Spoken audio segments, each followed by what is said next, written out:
Hello everyone, Mrs. B History here, and today we're heading back to 1381, a year when thousands of ordinary people marched on London to challenge the king himself.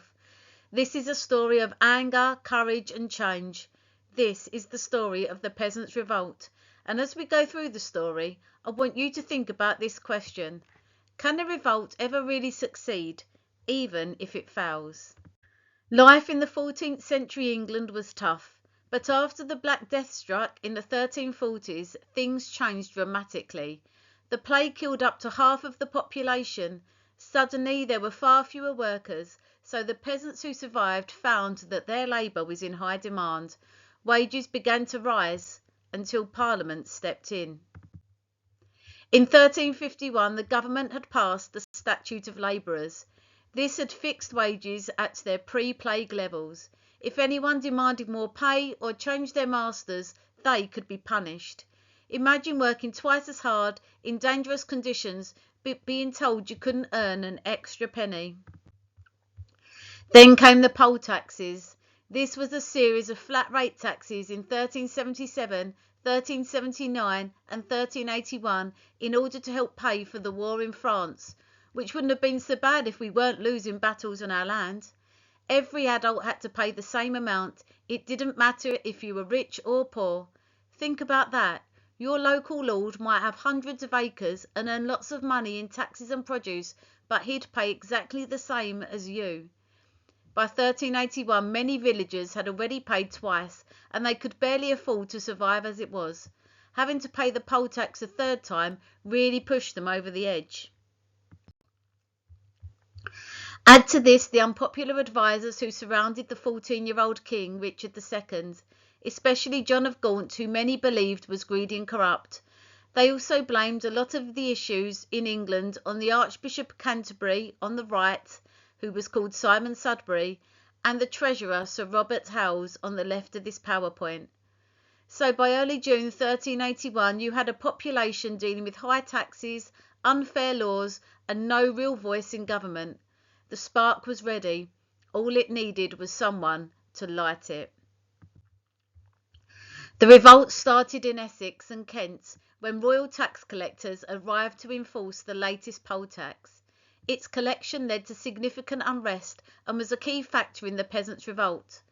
Tax collectors often employed aggressive measures to ensure compliance. Many individuals faced intimidation and coercion, with collectors demanding payment in a threatening manner. Those who refused or were unable to pay could be publicly humiliated, leading to social stigmatization. Some who couldn't pay were arrested, and some females were treated badly. This widespread discontent led to revolts, with people organising uprisings, showing their anger towards the unjust treatment and economic burden. In Essex, one group of villagers refused payment. When an officer tried to arrest them, crowds attacked.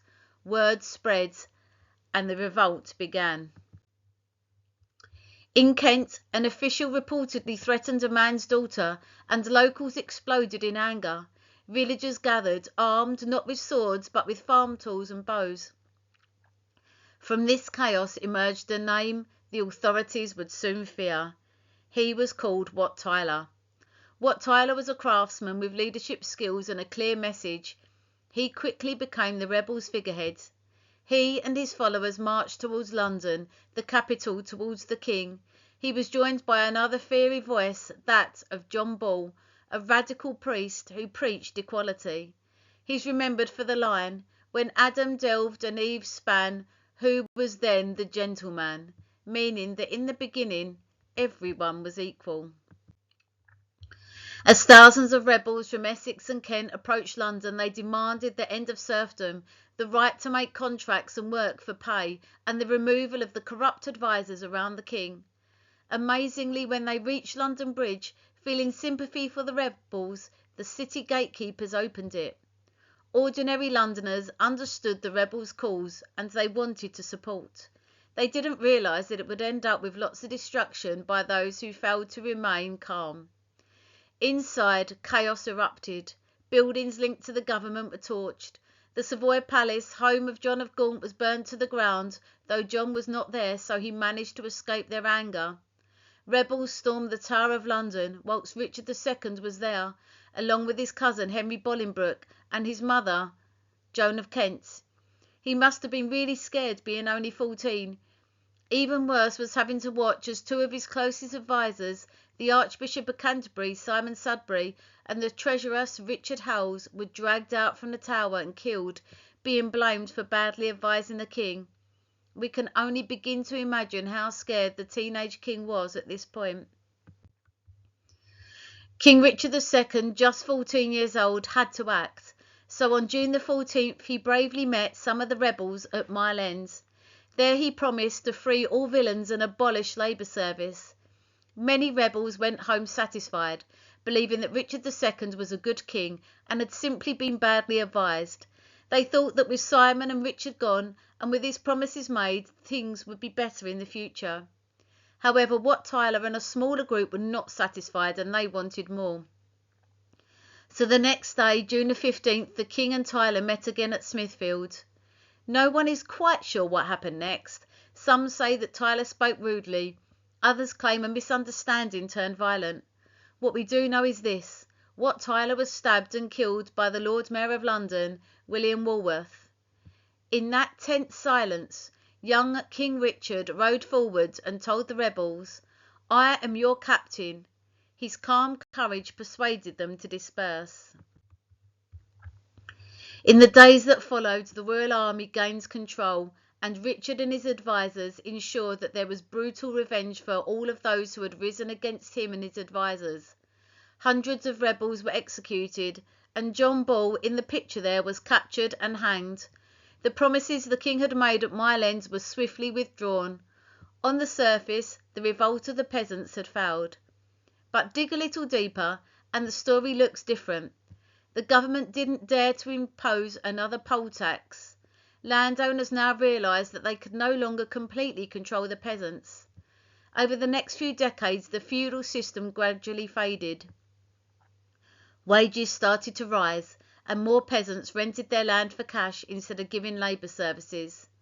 The revolt also planted an idea that would survive for centuries, that ordinary people could challenge injustice and demand fairness. It didn't happen overnight, but the seeds of social change had been sown.